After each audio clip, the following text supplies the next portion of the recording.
زمونږ د پښتنو عادت دا دی صرف په خوراک کې لږ مالګه سیوا شوي منګه په خپل زنانه را ایساري کو هغې بېعزته کولتا کنځلې ردې بدې مور پلار وله وکنځو ګزار پې کولتا یعنې د بد اخلاقه سړي نقصان خپل ځان تم دی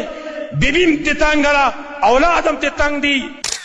دا درنده توب به موږ کله پرېږدو دې خپلو ماشومانو خپل اهل له به مینه کله موږ ورکوو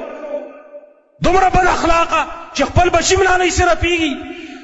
دې بچو له چې موږ مینه ورنکړو څوک به مینه ورکوي بل څوک به راځي دوی له به مینه ورکوي مؤمن صفت دا دی چې هغه سره به خلک مینه کوي داسې به خلک ناسته خوښوي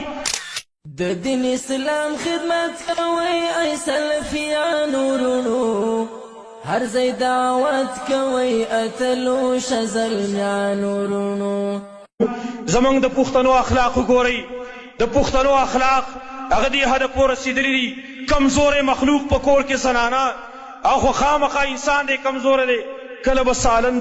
هغې کې مالګه کموي کله به لږ سیوا شوی کله به لږ ومي کله به لږ زیات پوخ شوی دا قسمه قسم حالات دي زمونږ د پښتنو عادت دا دی صرف په خوراک کې لږ مالګه سیوا شوي منګه په خپل زنانه را ایساري کو هغې بېعزته کولتا کنځلې ردې بدې مور پلار وله وکنځو ګزار پې کولتا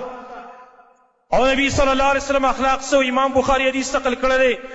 ما عاب رسول الله صلی الله علیه وسلم طعاما قط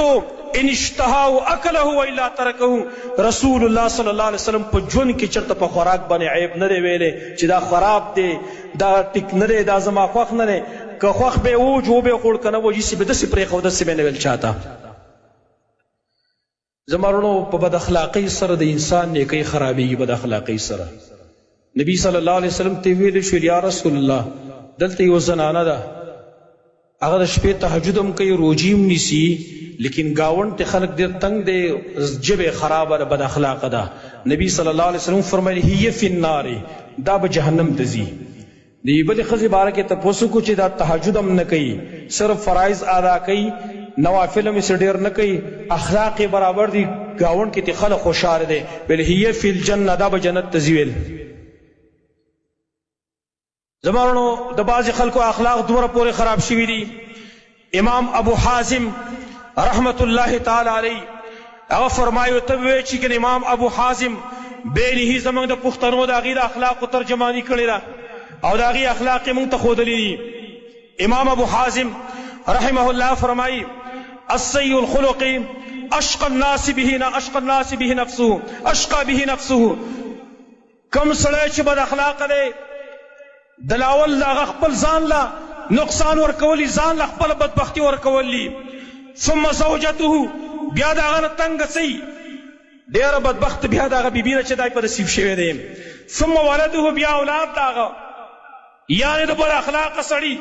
نقصان خپل ځان تم دی بیبي م تې تنګه ده اولاد هم تې تنګ دي حتی انه يدخل بیته تر دې چې دا بد اخلاقه سړی کله کور ته داخل شي و انهم لفي سرور او بچي او ښځې ښه په خوشحالۍ کې لوبې کوي هلته ښه خندا بړقا کوي فیسمعون صوته د ده آواز واوري نو فینفرون عنه فرقا منه نو غریبانان وتښتي سره د یرې د وجې ده چې هله بابا راغی مړه دا هم څه اخلاق دي او دا هم څه انسانیت دی چاله پلار هم راغی ابو راغی اوس به راته قارېږي او غریبانان زر زر پټ شي او داسې رپېږي دا درنده توب به موږ کله پرېږدو دې خپلو ماشومانو او خپل اهل له به مینه کله موږ ورکوو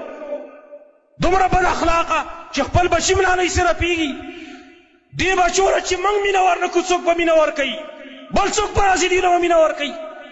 امام ابو حازم وایي بچي دې تښتي